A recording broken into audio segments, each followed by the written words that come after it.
um menino pobre no norte da Itália, ali no começo do século XVI, que tomava conta das ovelhas no campo. A família não tinha dinheiro, não tinha terras, não tinha nem um nome, né, não tinha nobreza, não tinha influência política.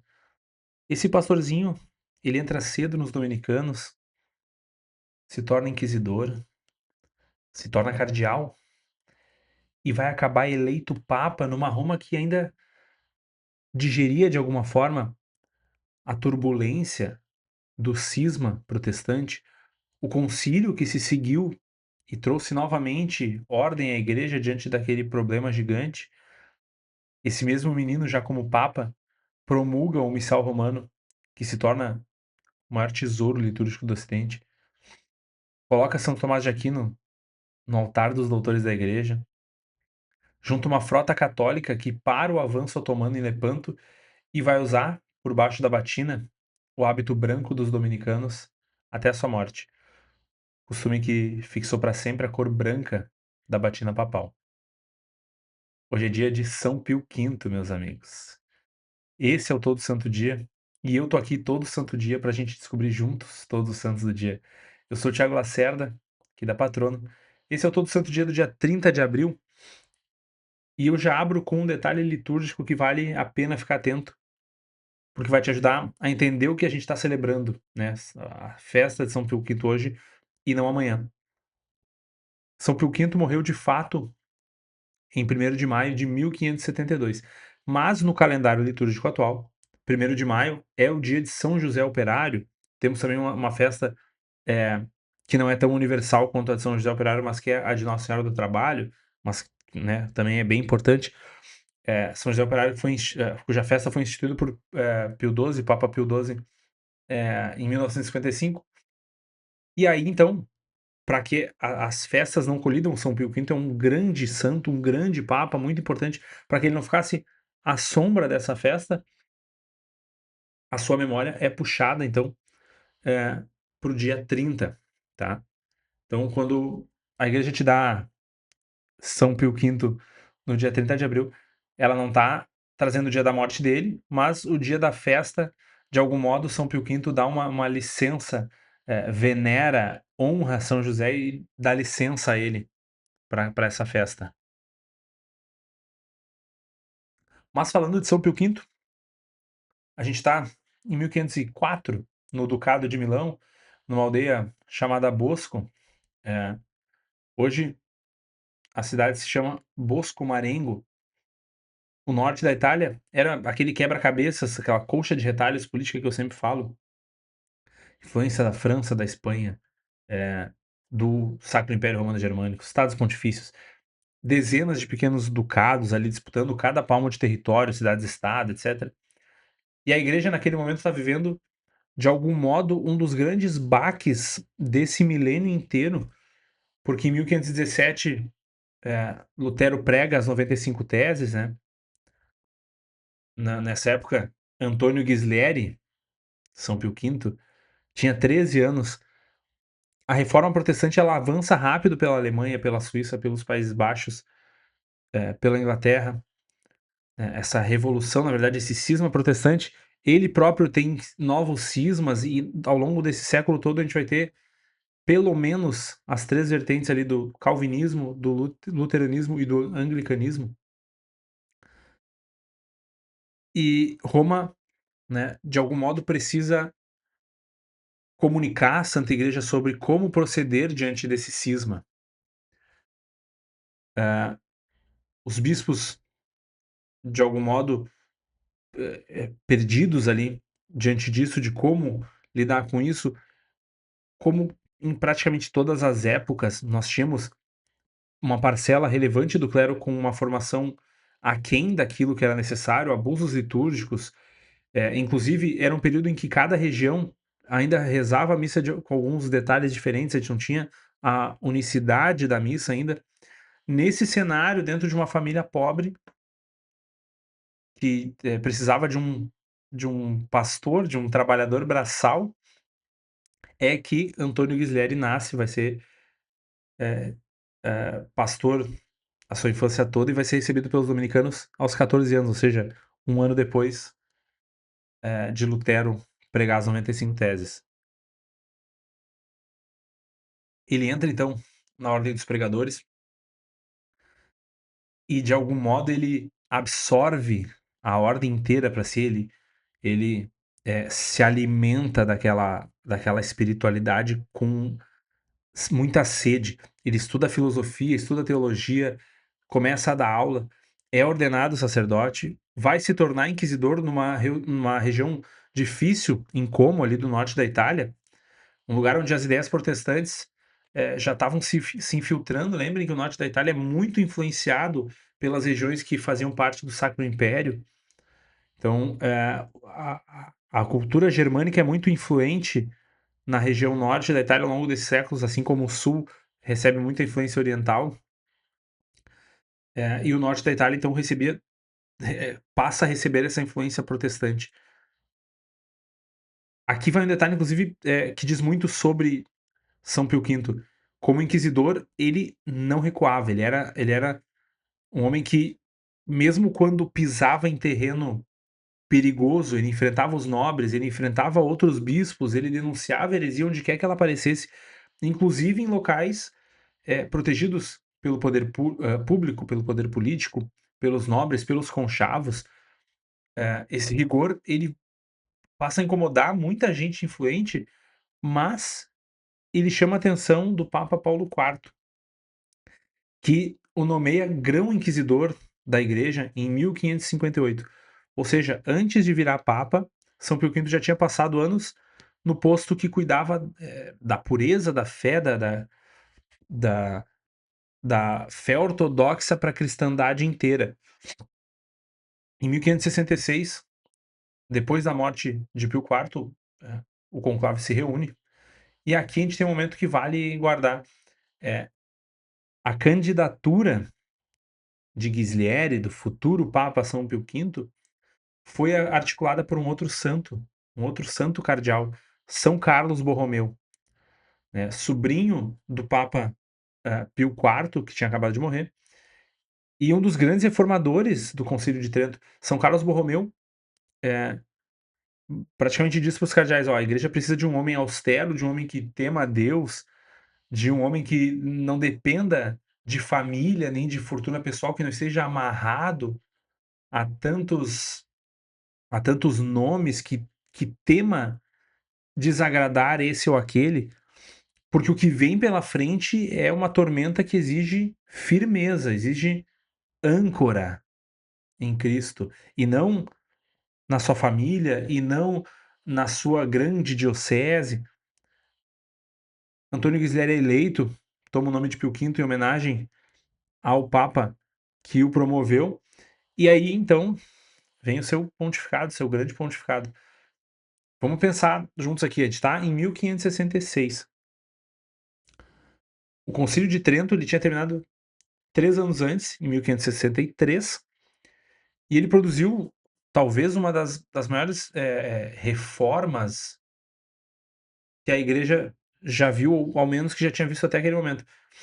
Ele tratou da disciplina dos bispos, da formação do clero nos seminários, da reafirmação dos sacramentos contra os protestantes, ou seja, isso é só a gente olhar para a história da igreja que a gente consegue ver isso muito bem. A igreja ela se pronuncia sobre certas coisas quando essas verdades são atacadas. Então, como é, o cisma protestante foi algo que atacou diretamente a autoridade e, atacando a autoridade, atacou diversos pontos importantes da fé, muitas coisas precisaram ser reafirmadas com toda a clareza no Concílio de Trento. Só que é claro que apenas o decreto, por mais por melhores que sejam os bispos e cardeais daquela época, apenas o decreto ele não muda. Né, a gente já falou sobre, por exemplo, aplicação da lei no Império Romano, claro que cada coisa tem a sua grandeza, mas alguém executa aquilo ali, né, alguém precisa executar. E São Pio V foi esse alguém. E dá pra gente, eh, hoje, olhando né, do nosso tempo, a gente consegue entender que ele aplica o Concílio de Trento, talvez com o rigor que ele tinha enquanto inquisidor, aquela firmeza de inquisidor dele, é justamente o que traz o sucesso da aplicação do Concílio de Trento. Ele reforma a Cúria Romana, expulsa, eh, uma quantidade relevante de pessoas que vivem de benefícios eclesiásticos, obriga bispos a residir nas suas dioceses, fiscaliza ordens religiosas, fecha conventos relaxados, abre seminários. Em 1570 ele faz talvez aquela grande obra pela qual ele vai ficar conhecido e pelo qual é conhecido até hoje. Ele promulga o Missal Romano pela Bula Coprimum em 14 de julho de 1550, 1570, perdão. E esse é o missal que, hoje inclusive é conhecido por missal tridentino, porque ele nasce da reforma de Trento, né, eh, mas São Pio V não inventa esse rito do zero, ele não foi criado em Trento, ele foi, ele é uma evolução, né, ele recolheu a tradição litúrgica romana, eliminou as variações regionais, ou seja, pegou aquilo que havia de comum, né, retirou as distorções que foram acumuladas ao longo do tempo aqui e ali, fixou o cânon, fixou as rúbricas, fixou as orações e mandou que essa missa fosse rezada em toda a Igreja Latina, salvo nos ritos com mais de 200 anos de uso comprovado, como era o caso, por exemplo, do rito ambrosiano de Milão. Esse missal ele vai ser a missa rezada por toda a cristandade católica, ao menos latina, pelos 4 séculos seguintes, até a reforma de São Paulo VI, em 1969, e ainda hoje praticamente a mesma missa do rito antigo, tá? Do dito, até pouco tempo atrás, rito extraordinário. No qual, inclusive, muitos católicos hoje ainda vivem a sua fé e que é um belíssimo rito. Se tu não teve a oportunidade de participar, te indico que procure, não sei se na tua diocese esse rito é celebrado. Aqui em Porto Alegre, nós participamos algumas vezes, já fazem alguns anos, quando ele acontecia, as gurias eram pequenas ainda, bebês, as mais velhas, e é realmente uma preciosidade da Santa Igreja. Eh, bom, a gente o Missal, ele é uma grande obra, mas ele não é a obra de São Pio V não está de forma alguma limitada ao Missal. Em 1567, por exemplo, ele vai declarar Santo Tomás de Aquino doutor da igreja, ele vai ser o quinto doutor da igreja, portanto, a gente tem os 4 grandes padres da igreja, que são os 4, primeiros doutores, assim, os 4 fundamentais, que ficaram quase, ali 16 séculos sendo os únicos doutores da igreja, digamos. 16 séculos não, porque eles já são do século quarto ali mais ou menos, mas quase um milênio, vamos dizer, eles foram os únicos 4 doutores. Então, além da questão de declarar Santo Tomás de Aquino, eh, além da questão da pessoa que foi declarada, o fato de ele ter aberto esta possibilidade de declarar que isso é uma categoria dentre os santos e que há mais santos que vão ser declarados autores da igreja, é muito importante, tá. Ele inclusive manda fazer uma edição completa, financia a impressão de Santo Tomás de Aquino, porque ele tinha uma convicção que para responder à confusão doutrinal dos protestantes, a igreja precisava da clareza tomista. E ele acertou, profundamente nessa. A teologia católica do século seguinte, ela vai ser muito, muito fortemente baseada na teologia tomista. Além disso, no mesmo ano do Missal, em 1570, o São Pio V excomunga Elizabeth I na Inglaterra pela bula Reinanis in Excelsis, que é a rainha que tinha consolidado o cisma anglicano criado por Henrique VIII, perseguia os católicos, martirizava os católicos. A gente cansa de ver, quase todos os dias temos aqui mártires ingleses. Foi uma decisão, imagine, uma decisão dramática. São 2 chefes políticos, tá? Em última análise, com consequências políticas pesadíssimas para os católicos, inclusive, ingleses. Mas São Pio V entendia que silenciar diante da apostasia de uma rainha, e ainda mais que se arrogava ela própria o poder espiritual, era algo, que ele não podia ser cúmplice disso. No ano seguinte, 1571, o Império Otomano avança pelo Mediterrâneo, conquista a ilha de Chipre, ameaça Veneza, ameaça a Itália inteira. São Pio V articula a Liga Santa, os Estados Pontifícios, a Espanha e Veneza, e nomeia Dom João da Áustria comandante. No 7 de outubro de 1571, no Golfo de Lepanto, na costa oeste ali da Grécia, a frota cristã vai encontrar a frota otomana, vencer e ter uma vitória decisiva, porque é, esse é o momento em que o jogo vira, assim. São Pio V tinha pedido para os fiéis rezarem o rosário por essa frota, e quando soube da vitória, antes mesmo da nota oficial chegar a Roma, ele já atribui esse triunfo, essa vitória, à intercessão de Nossa Senhora, e aí nasce a festa de Nossa Senhora do Rosário, no dia 7 de outubro, que a gente celebra até hoje. Imaginem, São Pio V já é papa, mora no Vaticano, tem todos os privilégios materiais que o cargo permite, e debaixo do manto ricamente trajado do Papa, e aí entendam, o Papa ele é um príncipe, ele tem o poder temporal, então ele se vestia como a sua dignidade política também requeria, porque ele lidava com políticos. Por baixo das vestes, ele mantinha o hábito branco de lã dos dominicanos, o mesmo, né, o mesmo tipo de hábito que ele entrou no convento aos 14 anos. Além disso, não é só a roupa que ele mantém, mas os hábitos de dormir pouco, jejuar muito, lavar os pés dos pobres, visitar hospitais, todo esse costume que ele adquiriu lá no seu ingresso nos dominicanos, ele não larga e não os larga, e também por isso não larga o hábito. No final, a batina branca, por conta de São Pio V, se torna o, o traje, as vestes, a vestimenta padrão do Papa. Hoje o Papa veste branco por conta de São Pio V. Toda vez que tu vê um Papa, né, o Papa Leão de batina branca, viu o Papa Francisco, ali na Praça de São Pedro, tu tá vendo, de algum modo, um eco da, da, da, da, da humildade, da fidelidade de São Pio V. São Pio V morre, então, no dia 1º de maio de 1572, com 68 anos. Com apenas 6 anos de pontificado, ele fez essa quantidade de coisas.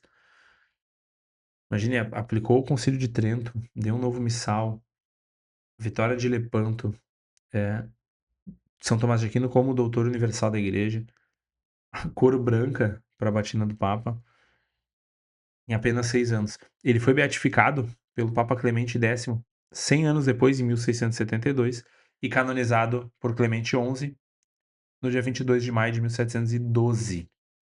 Então, em cento e pouquinhos ali, 140 anos mais ou menos, ele foi beatificado e canonizado. Antes da gente entrar nos santos seguintes, eu sei que eu tomei muito tempo, mas é que São Pio V é um papa muito importante, é um santo muito importante, e é um santo que aqui, no meio católico, me parece ser um santo importantíssimo, assim, muito, muito bem quisto, justamente por conta desse zelo pela liturgia que, graças a Deus, nasceu nesse meio, tá? Antes de falar dos demais santos, eu vou te lembrar que tu pode, aqui, nesse QR Code, apontar a tua câmera para ele, tu vai ser levado para uma página de colaboração mensal ou pontual, assim como pela chave de Pix aqui embaixo, o link aqui embaixo serve para a mesma coisa. Deixa o teu like, a tua inscrição. Agora a gente está fazendo esse vídeo no canal do Hub Católico, a partir de agora ele vai sair aqui, com collab na Patrono por enquanto. Não sei quanto tempo a gente vai manter a collab, mas por enquanto a ideia é manter. É importante tu te inscrever nos dois canais, deixar teu like no vídeo e rezar por esses projetos, certo? Vamos aos próximos santos. Nós temos no primeiro elogio Santa Sofia, Virgem e Mártir, venerada em Fermo, na região das Marcas, ali na Itália.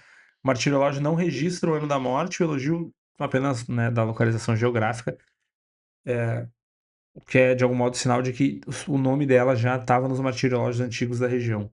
São Quirino, no segundo elogio, tribuno do exército romano que selou o martírio, eh, testemunhando a fé, sepultado ali no cemitério de Pretestato, junto à Vila Ápia, cerca do ano 250, provavelmente na perseguição de Décio. Terceiro elogio de Santo Eutrópio de Santé, bispo de Santé, na França, que, segundo a tradição, foi enviado à Gália pelo Papa para evangelizar aquelas terras e morreu também em cerca de 250. Então, mais uma vez, mesma perseguição, provavelmente. Os santos Diodoro e Rodopiano, mártires de Afrodísia, na Cária, ali, território da Turquia, foram apedrejados em 305 pelos próprios concidadãos durante a perseguição de Diocleciano. No quinto elogio, São Donato de Eúria, bispo de Eúria, no Épiro, hoje ali uma parte da Grécia, que viveu, que em vida teve fama de santidade, morreu no tempo do imperador Teodósio, cerca de 387. Teodósio, imperador que oficializa, com o Edito de Tessalônica, o catolicismo como religião do Império Romano. São Lourenço de Novara, sacerdote, que construiu uma fonte sagrada onde batizava as crianças confiadas à sua educação, morreu em 397, quando conduzia o batismo de muitas crianças, foi morto junto com as crianças, recebendo todos eles a coroa do martírio. São Mercurial de Forli, bispo de Forli, que instituiu essa sede, então, o primeiro bispo de Forli, morreu em 406. São Pompônio de Nápoles, também bispo de Nápoles, construiu a cidade, na cidade a igreja de Nossa Senhora Mãe de Deus, e durante a ocupação militar dos godos defendeu o povo da heresia ariana. Morreu em 536. Tivemos aqui dois bispos já, tá? São Pompônio e São Mercurial. Peçam a intercessão desses santos bispos pelos seus bispos diocesanos. Não esqueçam. O beato Pedro Levita, nono elogio no Monte Célio, em Roma, que por mandato do Papa São Gregório Magno administrou com prudência o patrimônio da igreja, foi ordenado diácono e morreu no mesmo ano do Papa que o ordenou, que o enviou como monge, no ano 605. Santo Álgulo de Viviers, bispo de Viviers-sur-Rhône, na Neustria, construiu o primeiro hospital da cidade, libertou muitos escravos em 650, mais um bispo. Santo Erconvaldo de Londres, que foi bispo de Londres, fundou dois mosteiros, um masculino em Chertsey, e que ele mesmo presidiu, e um feminino em Barking, dirigido por sua irmã Santa Ethelburges. Ele morreu em Barking em 693. Os santos Amador, Pedro e Luís de Córdoba foram mártires da perseguição islâmica, né, no Emirado de Córdoba, de Mohammed I. Santo Amador era sacerdote, São Pedro monge e São Luís leigo. Foram assassinados simplesmente por não deixarem de pregar publicamente o evangelho, em 855. São Gualfardo de Verona era fabricante de sela de cavalo no 13º elogio. Originário da religião dos germânicos, se estabeleceu em Verona e, depois de muitos anos de solidão como eremita, foi recebido pelos monges de São Salvador. Morreu em 1127. Lembrem, ó, justamente o período que antecede as ordens monásticas, Deus suscita tantos eremitas para preparar aquele movimento que vinha chegando. Santo Adjutor de Vernon foi um cavaleiro que foi feito prisioneiro nas cruzadas, torturado por causa da fé, e, libertado, se retirou em uma cela em Vernon-sur-Seine, na França, onde viveu como penitente até a morte em 1131. O beato Guilherme Sulterne, depois de estudar na Lituânia, na Espanha e em Douai, foi ordenado sacerdote, partiu para a Inglaterra para o ministério clandestino. E aí, então, né, foi morto pela mesma rainha, na verdade, pelo sucessor dela, por James I, sucessor da rainha que foi excomungada por São Pio V. O beato Bento de Urbino, dos frades menores capuchinhos, foi companheiro de São Lourenço de Brindes na pregação contra os hussitas e luteranos na Europa Central e morreu em Fossombrone, nas Marcas ali, em 1625. Santa Maria da Encarnação, 17º elogio, foi uma religiosa nascida em Tours em 1599, se casou, foi mãe, se tornou viúva cedo e confiou o filho, aos cuidados da irmã e entrou para as Irmãs Ursulinas. Em 1639 ela partiu para Nova França, para o Canadá. Em Quebec fundou o primeiro mosteiro ursulino e a primeira escola feminina do Novo Mundo. Aprendeu várias línguas indígenas, e deixou volumosa correspondência mística e missionária. Foi beatificada pelo Papa São João Paulo II em 1980 e canonizada pelo Papa Francisco em 3 de abril de 2014. Ela morreu em 1672. São José Bento Cotolengo, sacerdote diocesano de Turim, em 1828 fundou a Pequena Casa da Divina Providência e morreu em Chieri, no Piemonte. Em 1842 foi canonizado por Pio XI, menos de um século depois. São José de Tuan, São José de Tuan, que foi um dominicano como São Pio V, morreu em Tonkin, no Vietnã, no período do imperador Tuduk. E por fim, a beata Paulina von Malikoff, nascida em Minden, na Alemanha, em 1817, fundou em 1849 as Irmãs da Caridade Cristã. E foi beatificada pelo Papa São João Paulo II em 1985. Ela morreu em 1881, tá? Esses são os nossos elogios.